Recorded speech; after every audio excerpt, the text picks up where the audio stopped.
తులారాశి.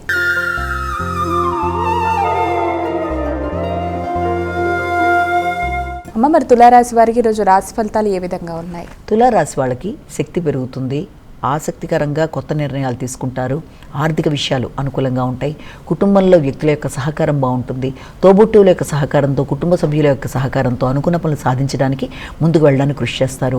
ఆర్థిక విషయాలతో పాటు ఆకస్మిక లాభాలు మీరు ఆశించినవి చాలా వరకు అనుకూలంగా ఉండే అవకాశం లాంటిది కనబడుతుంది.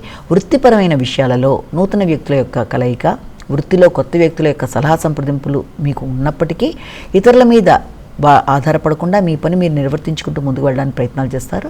ముఖ్యంగా ఉన్నత స్థాయి వ్యక్తులతో ఈ రోజున చర్చలు జరగడానికి అవకాశం ఉంది.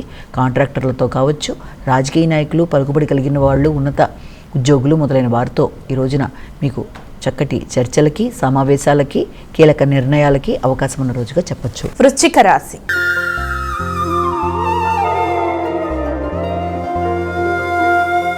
అమ్మ, మరి వృశ్చిక రాశి వారికి ఈరోజు రాశి ఫలాలు ఎలా ఉన్నాయి? వృశ్చిక రాశి వాళ్ళకి కుటుంబ వ్యవహారాల్లో కొంత ఖర్చులు అధికంగా ఉన్నప్పటికీ కుటుంబానికి సంబంధించి ముఖ్యంగా మీ యొక్క సంతాన సంబంధమైన ఖర్చులు, వారి యొక్క అభివృద్ధి కొరకు మీరు తీసుకునే నిర్ణయాలు, వారితో ముఖ్యమైన నిర్ణయాలు తీసుకునేటప్పుడు ఘర్షణాత్మకమైన వైఖరి వల్ల కొంత మీకు కోపం పెరగడం లాంటిది, ఎమోషన్ ఇంబ్యాలెన్స్ అయిపోయే పరిస్థితులు, ఉద్వేగాలతో కొంత పదములు వాడేటప్పుడు కూడా కొంత ఘర్షణతో, కోపంతో కుటుంబ సభ్యుల మీద పౌరుషంగా మాట్లాడే పరిస్థితులు లాంటివి మొదలైనవి ఉన్నప్పటికీ కూడా వాటిని నియంత్రించుకుంటూ సంబంధ బాంధవ్యాలను పెంచుకుంటూ ముందుకు వెళ్ళే ప్రయత్నాలు చేయడం చాలా వరకు అనుకూలంగా ఉంటుంది.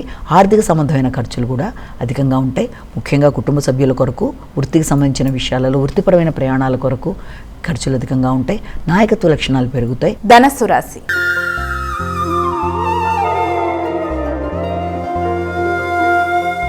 అమ్మ, మరి తదుపరి రాశి అయినటువంటి ధనుసు రాశి వారికి ఈరోజు రాశి ఫలితాలు ఎలా ఉన్నాయి? ధనుసు రాశి వాళ్ళకి వ్యక్తిగత గౌరవం పెరుగుతుంది, వ్యక్తిగతంగా నాయకత్వ లక్షణాలు, పౌరుషం పెరుగుతుంది.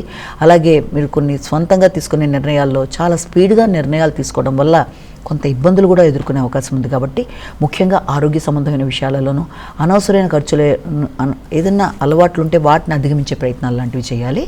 ఆకస్మికమైన ఖర్చుల వల్ల ఆరోగ్య సంబంధమైన విషయాల్లోనూ నిద్రలేమి మొదలైన వాటి విషయంలో తగిన జాగ్రత్తలతో ముందుకు వెళ్ళాలి. అలాగే ఉన్నత స్థాయి వ్యక్తుల యొక్క సహకారంతో కొన్ని నిర్ణయాలు తీసుకోవడానికి చేసే ప్రయత్నాలలో ఘర్షణాత్మకమైన పరిస్థితులు ఎదురవుతున్నప్పటికీ వీళ్ళంతవరకు మీరు ఆ యొక్క కోపాన్ని, ఉద్వేగాల్ని నియంత్రించుకుంటూ ముందుకు వెళ్ళాలి. సంతాన వర్గంతో అభిప్రాయ భేదాలు రాకుండా తగిన విధంగా జాగ్రత్తలతో ముందుకు వెళ్ళడానికి ప్రయత్నాలు చేయాలి.